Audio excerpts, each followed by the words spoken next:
One day, isang araw, naisipan mo mag-travel. At dahil nanonood ka ng Eat Bulaga, naisipan mong simulan sa Batanes. Ito ang 10 dahilan kung bakit ka dapat pumunta sa Batanes. So, umpisahan na natin mga chong.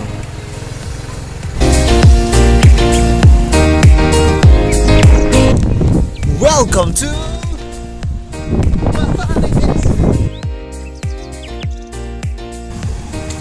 Morning! Morning! Hindi, wow. Weather in Batanes is great. It's sunny day and at the same time, rainy day. Hi, good morning po. Ay, ibig mo ba to? Salamat po ah.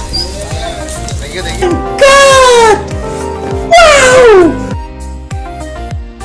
Meat here is cheap. Kuya, how much? 400. Pero ang ketchup. Wala kang pera, hampas to. Kasi magkano ng balon? Libre? Sana all! People here are business-minded. Alvin, Roy, payo ba? Last mo na yun ah. The chickens are vegetarian. Tanga! They're so clean, it came from the side of the road.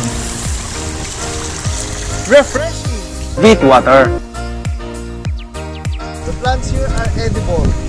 Tinig ba?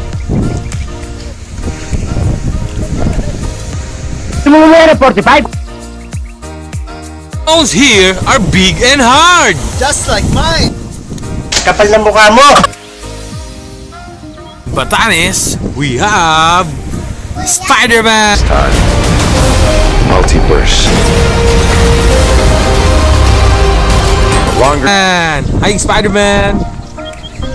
Umayos ka sa paggagawa mo ng kwento! A few moments later. Kidding aside, pero worth it talaga puntahan ng Batanes. For sure, babalik ako dito. At dito ko na din tatapusin ang video na ito by sharing some of the clips na nakuha ko sa phone. Hanggang sa muli, paalam!